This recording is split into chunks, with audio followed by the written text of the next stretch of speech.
Les mots sortirent de sa bouche avant qu'elle ne puisse les retenir. Je crois que j'aime ton papa depuis le premier jour où j'ai franchi ses portes. Grace se tenait dans la salle de jeu baignée de soleil, dos au couloir, agenouillée à côté de la seule personne dans ce manoir qu'il avait jamais vraiment vue. Lily Whitmore, 7 ans, était assise en tailleur sur le tapis, son lapin en peluche préféré serré dans ses petites mains, les yeux écarquillés avec cette compréhension innocente que seuls les enfants possèdent. Aucune d'elles ne savait que derrière la porte entr'ouverte, figé dans l'ombre du couloir, se tenait l'homme dont elle parlait. Jonathan Whitmore. Et il avait tout entendu. Je m'appelle Grace Holloway, et j'ai passé les 18 derniers mois à me rendre invisible. Non pas parce que je voulais disparaître, mais parce que c'est ainsi que l'on survit quand on est une femme noire travaillant dans un monde conçu pour douter de vous avant même que vous n'ouvriez la bouche. Je suis arrivé au domaine Whitmore avec pour seul bagage une valise, une lettre de recommandation d'un pasteur et des mains qui avaient appris à travailler 2 fois plus dur juste pour être considérées comme moitié moins bonnes. J'ai été embauché à l'essai, comme ils embauchent toujours les gens comme moi. Temporairement. Remplaçable. Surveillé. Le genre de travail où chacun de vos gestes est un test que vous ne saviez pas passer. Jonathan Whitmore n'était pas cruel. Il n'était pas du genre à élever la voix ou à claquer les portes. Mais son silence, il était plus assourdissant que n'importe quelle insulte. Il me surveillait comme on surveillerait un étranger tenant votre portefeuille, poli en apparence, mais méfiant au fond. Je me suis dit que cela n'avait pas d'importance, que son opinion sur moi ne définissait pas ma valeur. Mais entre le moment où il tressait les cheveux de sa fille avant l'école et celui où il laissait du thé chaud devant la porte de son bureau les nuits où il travaillait jusqu'à l'aube, quelque chose a changé. J'ai commencé à voir l'homme derrière la méfiance. Mais pourquoi ? Murmura Lily en penchant la tête comme le font les enfants lorsqu'ils essaient de résoudre les mystères créés par les adultes. Pourquoi l'aimes-tu s'il est méchant avec toi ? Grace eut le souffle coupé. Elle n'avait jamais prononcé le mot « amour » à voix haute auparavant. Même pas à elle-même. Il lui avait échappé au cours d'une conversation qui avait commencé de manière tout à fait innocente. Lily avait demandé pourquoi Grace n'avait pas sa propre famille, pourquoi elle vivait dans la petite chambre au bout du couloir plutôt que dans une grande maison comme la leur. Et d'une manière ou d'une autre, dans la sécurité de la curiosité honnête de cette petite fille, les barrières de Grace s'étaient effondrées. « Il n'est pas méchant, ma chérie, » dit Grace doucement, en tendant la main pour ajuster le ruban dans les boucles brunes de Lily. « Il a juste peur. » Peur de quoi ? Grace déglutit péniblement.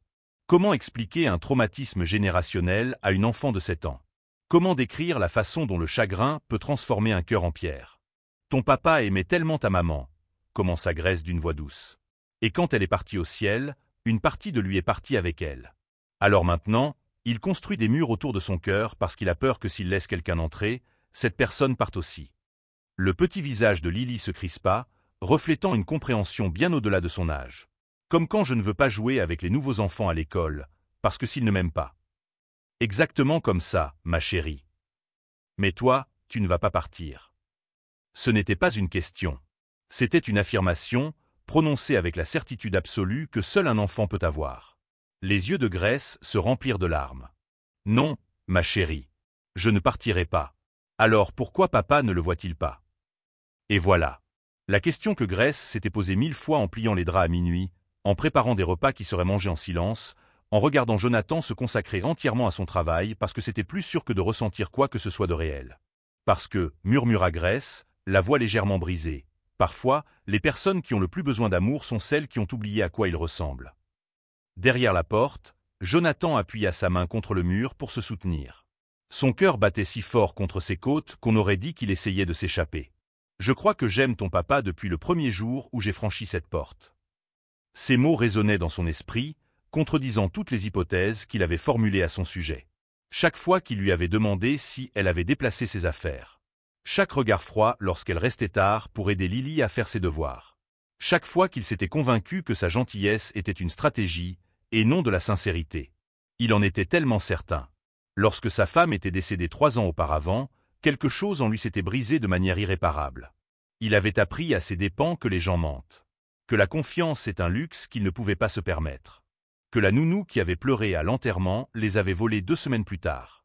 Alors, quand Grace était arrivée, douce et posée, refusant les pourboires et travaillant discrètement dans son coin, il avait surveillé comme un faucon, attendant qu'elle révèle ses véritables intentions, attendant que le masque tombe. Mais maintenant, en l'écoutant parler à sa fille avec une tendresse qui lui serrait le cœur, il avait réalisé quelque chose de dévastateur. Le seul masque dans cette maison était le sien. Mademoiselle Grace. La petite voix de Lily la ramena à la réalité. Je peux vous dire un secret? Grace sourit malgré les larmes qui menaçaient de couler. Bien sûr, ma chérie. Lily se pencha vers elle, baissant la voix pour murmurer d'un ton complice. J'ai demandé à Dieu d'envoyer à papa quelqu'un qui le ferait sourire à nouveau. Et puis vous êtes arrivés. Grace retint son souffle. Alors je pense, continua Lily, les yeux innocents brillants d'espoir, que Dieu vous a peut-être envoyé ici pour autre chose que faire le ménage et préparer mes déjeuners. Le poids de ces mots s'abattit sur Grace comme une couverture, à la fois réconfortante et terrifiante. Elle ouvrit la bouche pour répondre, pour dire quelque chose sur les plans de Dieu et sur le fait que les sentiments des adultes sont parfois compliqués, mais le bruit de pas dans le couloir la fit se figer. Quelqu'un était là. Quelqu'un avait écouté. Les yeux de Grace se tournèrent vers la porte, son pouce accéléra, mais la personne était déjà partie, sa présence n'étant plus qu'une ombre s'éloignant dans le couloir. Elle se retourna vers Lily, s'efforçant de garder une voix calme. « Et si on te préparait pour ta leçon de piano, hein ?» Mais alors qu'elle se levait, lissant sa simple robe noire et glissant une mèche de cheveux derrière son oreille, Grace ne pouvait se défaire du sentiment qui l'avait soudainement envahi. Le sentiment que tout était sur le point de changer. Que la distance qu'elle avait soigneusement construite était sur le point de s'effondrer. Et que l'homme à qui elle venait de confesser son amour avait peut-être entendu chacun de ses mots. Si cette histoire vous touche déjà, si vous sentez le poids de ce qui va se dérouler, pensez à vous abonner. Car ce qui va se passer ensuite remettra en question tout ce que Grace croyait au sujet de l'amour invisible et de l'espoir impossible. Jonathan ne dormit pas cette nuit-là. Il s'assit dans son bureau, dans le même fauteuil en cuir où il avait passé d'innombrables heures à bâtir des empires, mais ce soir-là, les chiffres sur l'écran n'avaient aucun sens. La seule chose qui lui revenait sans cesse à l'esprit était sa voix. « Je crois que j'aime ton père depuis le premier jour où j'ai franchi ses portes. » La femme dont il avait douté pendant 18 mois l'aimait. Et il avait été trop aveugle, trop blessé, trop effrayé pour s'en rendre compte. Le lendemain matin arriva avec une lumière grise qui rendait tout plus lourd. Grace se déplaçait dans la maison avec son efficacité silencieuse habituelle, mais quelque chose semblait différent. Elle ne pouvait se débarrasser de la sensation de la veille. Cette présence dans le couloir. Ce changement dans l'atmosphère. Elle était en train de verser du café lorsque Jonathan entra. Leurs regards se croisèrent pendant exactement 3 secondes. 3 secondes qui lui donnèrent l'impression d'être au bord d'une falaise. « Bonjour, monsieur Whitmore », dit-elle d'une voix calme malgré le tremblement de terre qui secouait sa poitrine. Il hocha la tête, ouvrit la bouche, la referma, puis prit simplement la tasse et partit sans un mot. Grace expira lentement, agrippée au comptoir. Il ne sait pas. Il ne peut pas savoir. Mais si c'était vrai, pourquoi ses mains tremblaient-elles lorsqu'il avait pris le café? Ce que Grace n'avait pas vu, c'était Jonathan dans le couloir, fixant cette tasse comme si elle contenait des réponses plutôt que de la caféine. Sans sucre. Avec un nuage de crème. Exactement comme il le prenait chaque matin depuis 18 mois. Comme sa femme le lui préparait. Grace ne s'était pas contentée de travailler dans cette maison. Elle avait prêté attention à des détails dont personne d'autre ne se souciait. La façon dont il se frottait les tempes lorsqu'il était stressé. La musique classique qu'il écoutait les jours difficiles. L'histoire préférée de Lily avant de se coucher. Elle les avait aimés dans le silence entre les mots. Et lui l'avait traité comme une menace. Le souvenir lui revint sans crier gare, vif et cruel. Il y a 3 ans. 6 mois après la mort de Caroline. La nounou aux références impeccables et au sourire chaleureux semblait être une bénédiction. Jusqu'à ce que Jonathan rentre tôt à la maison et trouve son coffre-fort ouvert. Les bijoux de famille. L'argent liquide. Les bijoux de Caroline. Disparus. C'est alors que Jonathan a fait sa promesse. Plus jamais. Ne faire confiance à personne. Tout remettre en question. Garder les gens à distance, là où il ne pouvait pas atteindre les parties de lui qui saignaient encore. Il pensait protéger sa fille. Mais s'il lui avait appris que l'amour était quelque chose à craindre? Lily fut la première à remarquer le changement. Les enfants le remarquent toujours. Cet après-midi-là, alors que Grace l'aidait à faire ses devoirs, Lily leva soudain les yeux. « Papa te regarde bizarrement. » Le crayon de Grace se figea. « Que veux-tu dire, ma chérie ?» Comme si tu étais une énigme qu'il essayait de résoudre. Lily fit une démonstration, son visage s'adoucissant dans une expression d'émerveillement. Il l'a fait au petit déjeuner. Et quand tu lui as apporté ses papiers? Grace esquissa un sourire. Ton papa a beaucoup de soucis, ma chérie. Peut-être, dit Lily doucement. Ou peut-être qu'il m'a enfin entendu. Entendu quoi? Le crayon de Lily se déplaça sur la page. Quand je prie. Je demande toujours à Dieu d'aider papa à voir l'ange qu'il nous a envoyé. » Ces mots tombèrent comme des pierres dans une eau calme. Grace ne pouvait plus parler, ni respirer, elle ne pouvait que regarder cette petite fille résoudre des problèmes d'arithmétique tout en détruisant, sans le vouloir, toutes les défenses que Grace avait érigées autour de son cœur. Ce soir-là, Grace était dans le jardin en train de cueillir des herbes pour le dîner. Le soleil peignait tout d'ambre et de rose. Elle fredonnait doucement un vieux cantique que sa grand-mère chantait autrefois, sans se rendre compte qu'elle n'était pas seule. Jonathan se tenait à la fenêtre de son bureau, la regardant se déplacer entre le basilic et le thym. La façon dont elle touchait chaque plante avec soin. La façon dont la lumière déclinante se reflétait dans ses boucles sombres. Elle ne jouait pas la comédie. Elle n'était pas consciente de son regard. C'était simplement Grace, vivant dans sa propre paix. Son téléphone vibra. Daniel l'appelait au sujet des rapports trimestriels. Jonathan transféra l'appel vers la messagerie vocale. Pour la première fois depuis des années, l'empire qu'il avait bâti lui semblait moins important que la femme dans son jardin, fredonnant des hymnes et cueillant des herbes pour une famille qui n'était pas la sienne. Sauf qu'à un moment donné, n'était-elle pas devenue partie intégrante de cette famille? Le moment qui changea tout survint au dîner. Jonathan mangeait rarement avec Lily pendant la semaine. Mais ce soir-là, quelque chose l'attira vers la salle à manger. Grace avait mis la table, puis s'était retirée dans la cuisine comme d'habitude. Grace. Sa voix l'arrêta dans son élan. Elle se retourna. « Oui, monsieur Whitmore, asseyez-vous avec nous. Je me suis trompé sur tout. Mais des années d'autoprotection ne s'effondrent pas en un jour. Le repas est excellent, dit-il à la place. Merci. » Son sourire était discret, professionnel. « Je vous en prie, monsieur. » Elle disparut, et Jonathan sentit le regret s'installer dans sa poitrine comme du plomb. « Papa. » La voix de Lily était faible. « Pourquoi mademoiselle Grace ne mange-t-elle pas avec nous? »« Parce qu'elle fait partie du personnel, ma chérie. »« Mais tu manges parfois avec Daniel. Et il travaille pour toi. » Jonathan n'avait aucune réponse qui ne révélerait pas la triste vérité. Il avait gardé Grace à distance non pas parce que c'était la chose à faire, mais parce que se rapprocher d'elle signifiait risquer de ressentir la douleur qui l'avait presque détruit. « C'est compliqué, » dit-il faiblement. Lily l'observa de ses yeux trop perspicaces. Maman disait que compliqué est juste un autre mot pour effrayer. La fourchette glissa des mains de Jonathan et heurta bruyamment l'assiette. Sa fille de 7 ans venait de le percer à jour. Plus tard dans la soirée, Jonathan se retrouva devant la porte de Grace, au bout du couloir. Il était passé devant cette porte des centaines de fois. Il n'avait jamais frappé. Il ne s'était jamais demandé quels rêves elle nourrissait dans cet espace où elle se retirait après avoir fait en sorte que sa vie se déroule sans heurts.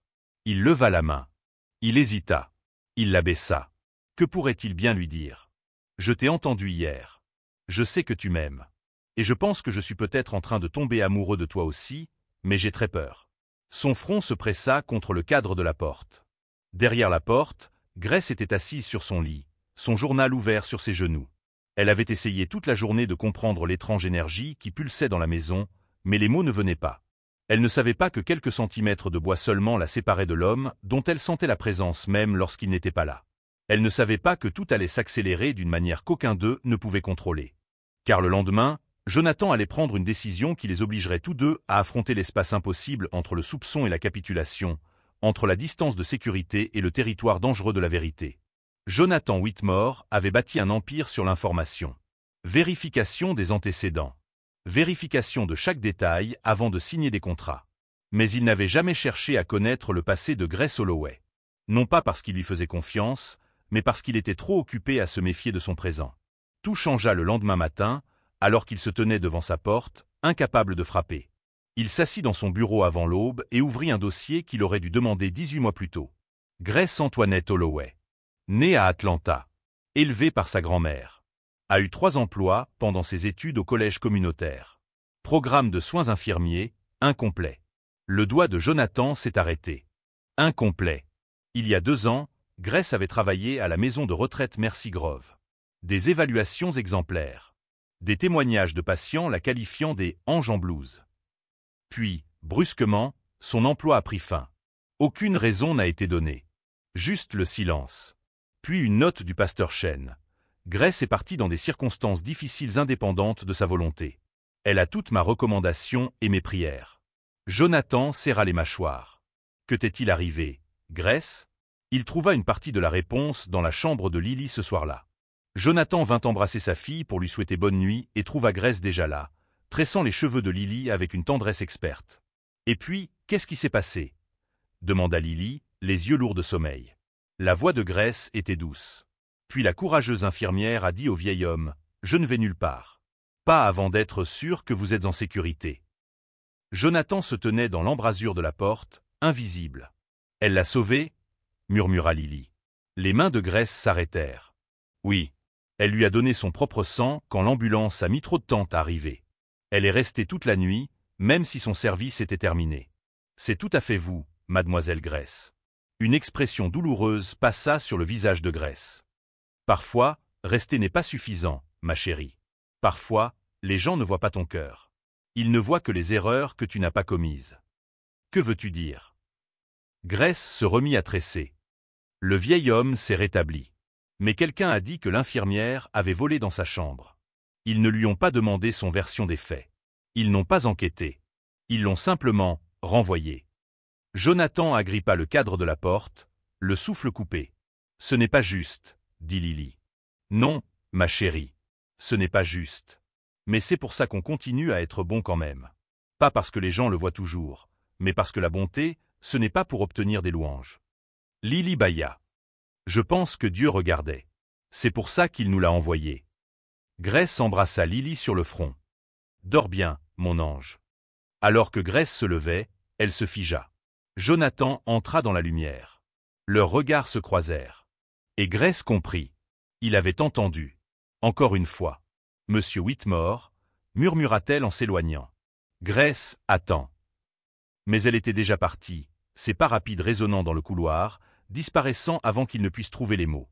Jonathan prit une décision cette nuit-là. Il appela le pasteur Chen. La conversation dura 1 heure. Jonathan apprit l'existence de la croix en or qui était apparue dans le panier à linge de Grace. Les images de vidéosurveillance étaient trop granuleuses pour être concluantes. Un administrateur préférait licencier discrètement un employé plutôt que d'enquêter. « Elle ne s'est pas défendue » demanda Jonathan, la voix tendue. « Elle a essayé une fois. Mais quand ils l'ont regardée comme si elle était déjà coupable, quelque chose en elle s'est fermé. Elle m'a dit, j'ai vu ce regard toute ma vie. Celui qui dit que ma vérité vaut moins que leurs suppositions. » Les yeux de Jonathan brûlaient. Et la croix ?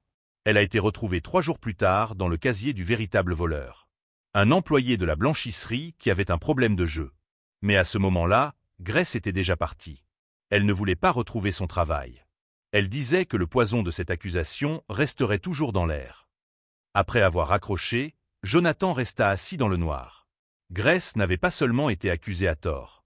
Elle avait été accusée exactement de ce dont il la soupçonnait silencieusement depuis 18 mois. Il lui avait fait revivre ce traumatisme. Chaque fois qu'il lui avait lancé ce regard dubitatif. Il était devenu la cause même de sa détresse. Le lendemain matin, Jonathan fit quelque chose qu'il n'avait pas fait depuis 3 ans. Il prit un jour de congé. Il regarda Grace travailler. Pas à travers des caméras. Pas avec suspicion. Mais en la voyant vraiment pour la première fois. Elle fredonnait en pliant le linge. Elle s'arrêtait pour arroser une plante en difficulté, lui murmurant des mots d'encouragement. Elle passait 20 minutes à frotter une plainte que nul invité ne remarquerait, puis souriait à son reflet dans sa brillance. Grace travaillait comme si elle priait. Comme si chaque tâche avait de l'importance. Et Jonathan comprit. Elle lui avait montré son amour dans le seul langage qui lui était permis. Le service. Une présence discrète. Une dévotion invisible. Alors qu'il guettait la trahison, elle lui avait démontré sa fidélité. Alors qu'il protégeait son cœur, elle lui avait offert le sien. Ce soir-là, Jonathan passa l'appel qui allait tout déclencher. « Daniel, dit-il à son assistant, j'ai besoin que vous trouviez quelqu'un. » Discrètement. Un homme nommé Ellis. Il était patient à Mercy Grove Senior Living il y a 2 ans. De quoi s'agit-il ? De justice, répondit Jonathan doucement. Le genre de justice qui a 18 mois de retard. Il sortit le journal de sa défunte épouse et l'ouvrit à une page marquée. L'écriture de Caroline s'étalait sur le papier. Les personnes qui méritent le plus notre confiance sont souvent celles qui en ont reçu le moins. Ne laisse pas ta peur te transformer en quelqu'un qui les brise encore plus. Sois celui qui les voit. Tu avais raison, murmura Jonathan au fantôme de la femme qui avait mieux compris la grâce que lui. Il regarda vers le couloir, où la lumière brillait sous la porte de Grace. Demain, il commencerait à réparer les dégâts causés par sa peur. Demain, Les murs entre la suspicion et la capitulation commenceraient à se fissurer. Mais ce soir-là, Grace était assise sur son lit, écrivant des mots qu'elle ne laisserait jamais personne lire. Il est peut-être temps de partir avant que mon cœur n'oublie qu'il ne s'agit que d'un travail. Avant que je ne commence à croire à des choses impossibles. Aucun d'eux ne savait que l'impossible était précisément leur destination. Que la vérité sur le point d'éclater les forcerait tous deux à choisir entre la sécurité de la distance et le risque de tout ce qui est réel. L'enveloppe arriva 3 jours plus tard. Grace la trouva sur son oreiller après avoir emmené Lily à l'école. Du papier couleur crème, son nom écrit en lettres élégantes. À l'intérieur, une carte avec des lettres dorées. Vous êtes cordialement invité à une réunion privée au domaine Whitmore. Samedi soir, 19 h. Votre présence est requise et appréciée. Pas de signature. Pas d'explication. Elle trouva Jonathan dans son bureau 1 heure plus tard. Monsieur Whitmore, je pense qu'il y a eu une erreur. Il n'y a pas d'erreur, dit-il sans lever les yeux. Je vous attends là-bas, Grace. Pas en tant que membre du personnel. En tant qu'invité. Ces mots restèrent suspendus entre eux comme un pont qu'elle avait trop peur de traverser. Le samedi arriva. Grace se tenait dans sa chambre, fixant la seule robe qu'elle ne portait pas comme uniforme, lorsque Margaret frappa à la porte, un sac à vêtements à la main. Monsieur Whitmore m'a demandé de vous apporter ceci. À l'intérieur se trouvait une robe qui lui serra la gorge. En soie émeraude foncée, élégante mais sans ostentation. Une note épinglée au cintre disait « Vous avez passé 18 mois à faire en sorte que tout le monde se sente vu. Ce soir, c'est votre tour. » Les mains de Grace tremblaient. Que se passait-il? La réunion était intime. Une vingtaine de personnes étaient réunies dans une lumière ambrée chaleureuse. Grace reconnut certains visages, Daniel, Margaret, des membres du conseil d'administration, et un autre qui la fit se figer. Un homme noir âgé, en fauteuil roulant, les yeux brillants malgré sa fragilité, qui la regardait droit dans les yeux. Monsieur Ellis. Le patient qu'elle avait sauvé. Le patient dont la croix disparue lui avait tout coûté. Grace jeta un coup d'œil à Jonathan, près de la cheminée. Il hocha la tête une fois. « Reste. S'il te plaît. » Elle trouva une place à l'arrière, chaque fibre de son être lui criant de s'enfuir. Jonathan s'avança. « Merci à tous d'être venus. Ce soir, je vais vous parler de quelque chose que j'aurais dû faire depuis longtemps. Ce soir, je vais vous parler de la vérité. Et du prix des suppositions. » Grace agrippa les accoudoirs de sa chaise.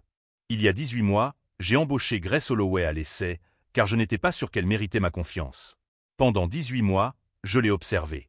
J'ai remis en question son intégrité. J'ai douté de ses motivations. Tout cela parce que j'avais déjà été blessé et que j'avais décidé que tout le monde était coupable jusqu'à preuve du contraire. La salle est devenue silencieuse. Mais Grace ne savait pas que je la testais. Elle vivait simplement sa vérité chaque jour. Elle refusait les pourboires parce qu'elle n'était pas là pour l'argent. Elle aimait ma fille comme si c'était la sienne, ne demandant rien d'autre que la possibilité de rester. Sa voix s'est brisée. Et j'ai failli détruire tout cela à cause de ma propre peur. Jonathan se tourna vers Monsieur Ellis. « Monsieur, accepteriez-vous de partager votre histoire ?» Le vieil homme s'avança. « Il y a 2 ans, j'étais mourant. Cette jeune femme m'a donné son propre sang lorsque l'ambulance était bloquée. Elle m'a sauvé la vie. » Sa voix se durcit. Quelques jours plus tard, ma croix en or a disparu. Le personnel l'a accusée. J'étais trop sous médicaments pour la défendre. Le temps que je puisse enquêter, elle était partie. Licenciée sans véritable audience. La vision de Grace se brouilla. 3 jours après votre départ, continua Monsieur Ellis, ils ont retrouvé ma croix dans le casier d'un autre employé. Un homme qui volait depuis des mois. Mais vous étiez déjà parti, et personne n'a pris la peine de vous retrouver pour vous dire la vérité. Des murmures éclatèrent. Jonathan s'avança. Grace est venue me voir avec cette fausse accusation comme une cicatrice. Et au lieu de voir son innocence, j'ai aggravé ses blessures. Je la regardais avec suspicion. Je lui demandais de faire ses preuves chaque jour. Sa voix baissa, jusqu'à ce que je l'entende dire quelque chose à ma fille qui m'a brisé le cœur. Grace retint son souffle. Elle a dit qu'elle m'aimait, dit simplement Jonathan. Pas pour me manipuler. Pas pour obtenir quoi que ce soit. Elle l'a dit à une enfant de 7 ans parce que les enfants posent des questions auxquelles les adultes ont trop peur de répondre. Et elle pensait que personne d'autre n'écoutait. Grace aurait voulu disparaître. Mais j'écoutais, continua Jonathan. Et au lieu de reconnaître le cadeau qui m'était offert, j'ai failli laisser ma peur le détruire. Il traversa la pièce et s'arrêta devant sa chaise. Grace leva les yeux, les larmes coulant sur ses joues. Grace Holloway n'est pas seulement une bonne employée. C'est la personne la plus honnête que j'ai jamais rencontrée. Elle a sauvé la vie d'un inconnu et a perdu son emploi pour cela. Elle a enseigné à ma fille ce qu'est la véritable bonté. Sa voix se brisa. Et c'est la femme dont je suis tombé amoureux, même si j'ai passé 18 mois à essayer de ne pas l'aimer. La pièce disparut. Grace Antoinette Holloway, je suis désolé. De t'avoir douté. De t'avoir mise à l'épreuve. De t'avoir donné l'impression que tu devais mériter ce qui aurait dû t'être donné gratuitement. Le respect, la confiance et l'appartenance. Il lui tendit la main. Tu ne travailles plus pour moi. À partir de ce soir, cet arrangement est terminé. Parce que je ne peux pas employer quelqu'un dont je suis amoureux. Il fit une pause. Mais je te demande si tu accepterais de rester malgré tout. Pas en tant qu'employé, mais en tant que personne qui appartient à la lumière. En tant que membre de la famille. La pièce retint son souffle. Grace se leva lentement, les jambes tremblantes. Vous m'avez vraiment entendu. Ce jour-là, avec Lily. Chaque mot, dit Jonathan. Et je t'ai entendu tous les jours depuis. Sa main tendue vers la sienne tremblait. Je ne sais pas comment être autre chose que ce que j'ai toujours été. Alors sois-le, dit Jonathan en serrant doucement sa main. Mais ne te cache plus. N'aime pas à distance. Ne crois pas que tu ne mérites pas tout ce que tu as donné aux autres. Monsieur Ellis s'éclaircit la gorge. Jeune fille, j'ai passé 2 ans à essayer de te retrouver. Pour te dire que je suis désolé. Pour te dire que tu étais innocente. Cet homme m'a retrouvé pour que tu puisses l'entendre de ma bouche. Tu méritais mieux à l'époque. Tu mérites mieux aujourd'hui. Quelque chose en Grace se brisa. 18 mois de barrière, 2 ans de honte, enfin brisés. Elle regarda Jonathan et vit quelque chose dont elle avait cessé de croire en l'existence. Un homme prêt à reconnaître ses torts. Prêt à changer. Prêt à se battre pour la vérité, même si cela révélait ses propres échecs. « Je n'ai pas grand-chose à vous offrir, » murmura-t-elle. « Grace, vous m'avez offert tout ce qui compte depuis le premier jour. J'étais simplement trop abîmé pour le recevoir. » La voix de Lily retentit. La fillette de 7 ans apparut en pyjama. « Ça veut dire que mademoiselle Grace va rester pour toujours ?» Jonathan sourit à Grace. « Si elle le souhaite. » Grace regarda la petite fille qui était devenue son cœur. Puis l'homme qui était devenu son espoir. Tout autour d'eux, les visages souriaient avec chaleur, acceptation, une reconnaissance qu'elle avait cessé d'espérer. Ce moment, ici même, est ce qui se produit lorsque la vérité finit par percer des années de suppositions. Restez avec nous, car la fin prouve que certaines histoires d'amour valent chaque étape douloureuse qu'il a fallu franchir pour y arriver. Elle serra la main de Jonathan. Oui, je veux rester. Et pour la première fois depuis toujours, Grace Holloway croyait qu'elle était exactement là où elle devait être. 6 mois plus tard, le domaine Whitmore avait changé. Pas dans sa structure. Le marbre brillait toujours. Les jardins étaient toujours en fleurs. Mais quelque chose de fondamental avait changé dans l'air même, comme la lumière change lorsque les nuages se dissipent enfin. Grace ne vivait plus dans la chambre au bout du couloir. Elle vivait dans des espaces qui avaient retenu leur souffle pendant 3 ans, redonnant vie à des pièces qui avaient oublié comment se réchauffer. Le premier matin où Jonathan se réveilla à ses côtés, il paniqua. Non pas par regret, mais parce que le bonheur lui semblait étranger après avoir passé tant de temps dans l'obscurité. Grace posa sa main sur son cœur qui battait à tout rompre. « Tu as le droit de ressentir à nouveau de la joie. C'est ce qu'elle aurait voulu pour toi. » Et d'une certaine manière, c'était tout ce dont il avait besoin. Lily a également changé. La petite fille de 7 ans, autrefois calme et solitaire, riait désormais librement au petit déjeuner, demandait à Grace de lui apprendre à tresser ses cheveux et racontait à tout le monde à l'école que ses prières avaient été exaucées. « Mademoiselle Grace n'est plus ma nounou, » annonçait Lily fièrement. « Elle fait désormais partie de ma famille. Celle que l'on choisit. » Lorsque son professeur lui demanda ce qui faisait de Grace un membre de sa famille, Lily répondit simplement « Parce qu'elle nous voit. Elle nous voit vraiment. Pas la maison luxueuse ou l'argent de papa. Juste nous. » De la bouche des enfants sortait une sagesse que les adultes passaient leur vie à rechercher. La véritable transformation s'opéra dans des moments calmes dont personne ne fut témoin. Comme le soir où Grace trouva Jonathan dans le jardin abandonné de sa défunte épouse, contemplant les roses envahissantes. « Je pense qu'elle t'aurait aimé, » dit-il sans se retourner. Grace s'approcha de lui. « Tu crois ?» Caroline disait toujours que la valeur d'une personne ne se mesure pas à ce qu'elle fait quand les autres la regardent. Elle se mesure à ce qu'elle est quand personne ne la juge. Il la regarda. « Tu ne juges personne depuis le premier jour. » Les yeux de Grace s'embuèrent. « Je n'ai jamais su comment faire. » Jonathan lui prit la main. C'est exactement pour ça que tu es extraordinaire. Le monde t'a appris à ne rien attendre, et pourtant, tu as tout donné. » Ils restèrent là, debout, tandis que le crépuscule peignait le ciel, deux personnes qui avaient traversé le feu pour se retrouver de l'autre côté. La réunion du conseil d'administration, qui changea tout eut lieu un mardi. Jonathan s'assit en bout de table et fit une annonce qui provoqua une onde de choc dans son entreprise. À compter de maintenant, nous mettons en place de nouveaux protocoles d'embauche. Fini les périodes d'essai basées sur des intuitions ou des préjugés inconscients. Chaque candidat bénéficie de la même évaluation, du même bénéfice du doute, de la même présomption d'intégrité. Daniel sourit d'un air entendu. Qu'est-ce qui a motivé cette décision? Jonathan resta impassible. J'ai failli perdre quelque chose d'irremplaçable parce que j'ai agi par peur plutôt que par équité. Je ne laisserai pas cette entreprise commettre la même erreur. Il regarda autour de lui. Nous allons commencer à faire confiance aux gens. À leur faire vraiment confiance. Et si cela nous rend vulnérables, tant pis. Parce que je préfère être vulnérable et humain plutôt que protégé et creux. Cette politique fut baptisée en interne « Protocole Grèce », bien que Grèce n'en ait jamais eu connaissance. Certains hommages méritent de rester des révolutions silencieuses. Monsieur Ellis décéda 4 mois après cette réunion, mais pas avant d'avoir accompli un dernier acte de justice. Il avait réécrit son testament, laissant une partie substantielle à un fonds de bourse d'études pour les travailleurs de la santé victimes de discrimination. La première bénéficiaire du fonds, une jeune étudiante infirmière noire qui avait été faussement accusée et était prête à abandonner. Grèce a pleuré lorsqu'elle l'a appris.